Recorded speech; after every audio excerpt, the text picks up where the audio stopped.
Hello friends, वेदना stories में आपका स्वागत है। मेरी आज की कहानी है बहू चाहिए पापा की, परी नहीं। रविवार का दिन था। आज सचिन और सुजॉय दोनों की ही छुट्टी थी। दोनों अभी अभी हॉल की सफाई कर वहीं सोफे पर पसर गए थे। घर में ले देकर तीन जीव ही तो रहते थे। सचिन, उसकी पत्नी संध्या और शादी लायक बेटा सुजॉय, जो गवर्नमेंट जॉब में था। एक बेटी भी है, खनक, जिसकी 4 महीने पहले शादी हो चुकी है।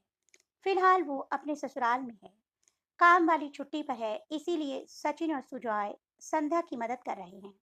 संध्या रसोई में काम में लगी है, इसलिए सचिन और सुजॉय ने मिलकर साफ सफाई का जिम्मा उठा लिया। इधर संध्या रसोई में फटाफट नाश्ता तैयार कर रही थी। सुबह के 10 बज चुके थे। नाश्ता तैयार कर प्लेट में लगाकर संध्या बाहर लेकर आई। अभी तीनों मिलकर नाश्ता करने ही बैठे थे कि इतने में बेटी खनक अकेले ही घर पर आ गई। उसे इस तरह अकेले देखकर जहां सचिन बहुत खुश हुआ, वहीं संध्या का दिमाग ठनक गया। अरे बेटा, तू इस समय अचानक अकेली ही आई है, अक्षय जी नहीं आए? संध्या जी ने पूछा तो खनक बिफर पड़ी। क्या मम्मी, मैं अपने घर नहीं आ सकती?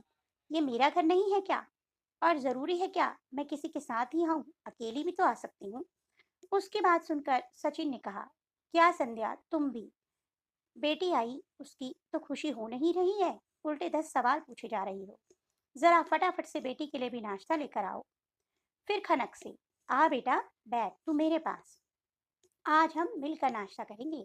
सचिन की बात सुनकर संध्या रसोई में नाश्ता लेने गई। नाश्ते की प्लेटें लगाते लगाते उसके दिमाग में कई सवाल चल रहे थे। बेटी की शादी 4 महीने पहले ही हुई है। अब तक का जितनी बार तो घर पर आ चुकी है, पर इस पिता के दिमाग में तो यह चीज बैठती ही नहीं। हर बार किसी न किसी छोटी मोटी बात पर लड़ झगड़ कर आ जाती है, और सचिन हर बार अपनी बेटी का सपोर्ट करता है। सचिन शुरू से ही खनक और सुजय में खनक को बहुत ज्यादा चाहता था। और खनक, वो तो बिल्कुल पापा की परी बनी बैठी है। जिस चीज के लिए कह दे, सचिन उसकी हर इच्छा पूरी करता। एक बार सुजय के लिए कोई चीज आए ना आए, लेकिन खनक के लिए तो कैसे भी करके आएगी जरूर। माना कि सचिन अपनी बेटी से बहुत प्यार करता है, लेकिन इसका मतलब यह थोड़े ना है कि उसके गलत में भी उसका साथ दे। जब शादी होकर ससुराल गई थी, तो उसके ठीक 7 दिन बाद ही नाराज होकर आ गई थी, और बहाना क्या बनाया था कि दहेज में दिया सोफा इन लोगों ने मेरे कमरे में नहीं रखा। और सचिन इतने महान पिता कि अपनी ही बेटी के पक्ष में जाकर उसके ससुराल वालों से लड़ने को तैयार हो गए। इतना भी दिमाग नहीं लगाया कि खनक के कमरे में जगह बची ही कहाँ है। कोई और होता तो रिश्ता तो इतनी छोटी सी बात पर ही टूटने की बात आ जाती। वो तो खनक के ससुराल वाले इतने अच्छे थे कि उन लोगों ने खनक का कमरा ही बदल दिया, जिसमें जगह भी अच्छी थी और सोफे उसमें रखने में आ गए। कितनी शर्मिंदगी हुई थी संध्या को कि खनक ने अपनी नई नई शादी में छोटी सी बात के लिए बतंगड़ बना दिया। हर बार कोई ना कोई बहाना करके घर आ जाती। कभी कहती कि घर का सारा काम मुझसे करवाते हैं, तो कभी कहती घर में नौकर नहीं है। कभी कहती कि वीकेंड पर अक्षय घुमाने नहीं लेकर जाता, तो कभी कहती कि मेरे कमरे में टीवी नहीं लगा रखा। कभी कहती कि ननद पर बेवजह खर्चा करते हैं। कभी क्या बहाना तो कभी क्या बहाना। जब संध्या ने अकेले में अक्षय से बात की, तो अक्षय ने कहा, मम्मी जी, मुझसे तो खनक कहती है कि मुझे पापा की याद आ रही है, उनसे मिलना है, इसलिए मैं लेकर आ जाता हूँ। और यहाँ आकर यह इस तरह की बातें करती है। इसे जो भी समस्या है, यह हमें सीधा सीधा बोले, ना तो उसका कोई सोल्यूशन भी निकले। और सबसे बड़ी बात है कि कोई चीज उसके मन मुताबिक नहीं होती है, तो बस उसी चीज का पतंगड़ बना लेती है। कुछ समझदारी भी तो दिखाए। बस ये यहाँ आकर बोलती है और पापा जी हमसे लड़ने को तैयार हो जाते हैं।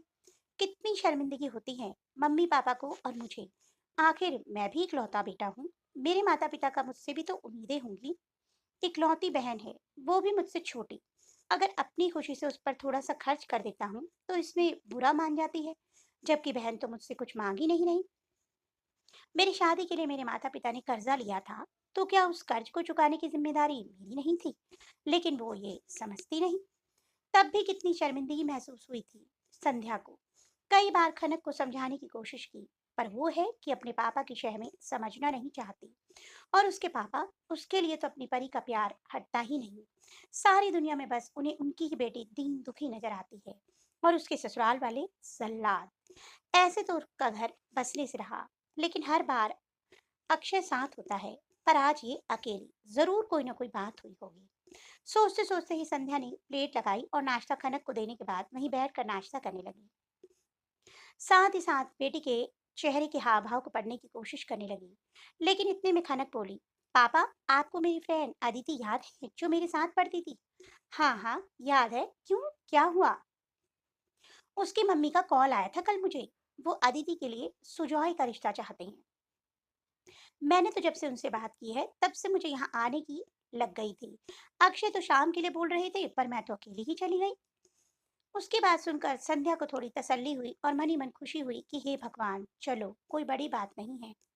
अरे पर वो तो बहुत अमीर लोग हैं, उन्हें तो एक से बढ़कर एक रिश्ते मिल जाएंगे। फिर वो यहाँ शादी क्यों करना चाहते हैं? संध्या ने थोड़ा शक जताते हुए कहा। क्या मम्मा, आप भी अमीर है तो क्या हुआ? सुझाए में क्या कमी है? अच्छी खासी गवर्नमेंट जॉब में है। इसके लिए तो एक से बढ़कर एक रिश्ते आएंगे ही ना। अच्छा खासा दहेज देने को तैयार है और आपको पता है, उसके पापा उसकी हर ख्वाहिश पूरी करते हैं। वो जिस चीज के लिए कह देती है वो शाम तक उसके हाथों में होती है। उसके पापा ने बिल्कुल उसको परी की तरह पाला है, जैसे मेरे पापा ने मुझे पाला है।